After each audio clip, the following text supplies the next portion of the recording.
Ish-presidenti i Brazilit Jair Bolsonaro është arrestuar nga policia federale me pretendimin se byzylyku elektronik i kyçit të këmbës, të cilin e kishte mbajtur që nga korriku i këtij viti, u manipulua në orët e para të mëngjesit të sotëm.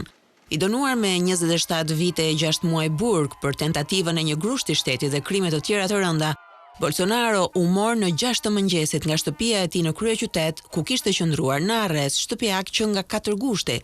Kreu i gjykatës së lartë Alexander de Moraes, që është dhe akuzuesi kryesor i Bolsonaros, urdhëroi paraburgimin e tij.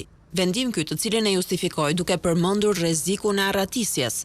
Sipas gjyqtarit, manipulimi i byzylykut elektronik tregon një tentativë largimi ndoshta drejt ambasadës së Shteteve të Bashkuara, duke përfituar nga një event që kishte organizuar djali i tij Flavio përpara bllokut të apartamenteve ku ai jeton.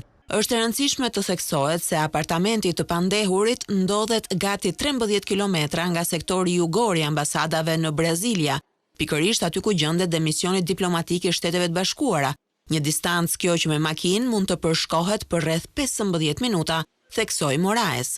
Kur më parë Brazili nuk ishte nxjerrë në gjyq një lider të tij me akuzën e një grushti shteti, shkruan Corriere della Sera. De Moraes e krahason ish-presidentin me një bos mafios dhe këmbgul se ai është truri një komploti të organizuar përpara se të humbiste zgjedhjet presidenciale të 2022-shit përballë rivalit të vet të krahut të majt Luiz Inácio Lula da Silva, madje duke komplotuar vrasjen e tij si dhe të vet gjyqtarit.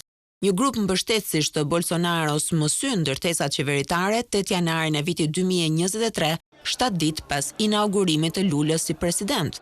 Donald Trump e pati kritikuar ashpër vendimin kundër Bolsonaros, duke pretenduar se këtë kishin tentuar ta bënin dhe me mua dhe dështuan, siç thoshte ai, ndërsa e goditi Brazilin me tarifa rekord prej 50% në shenjë hakmarrje ndaj asaj që e quajti një gjueti shtrigash.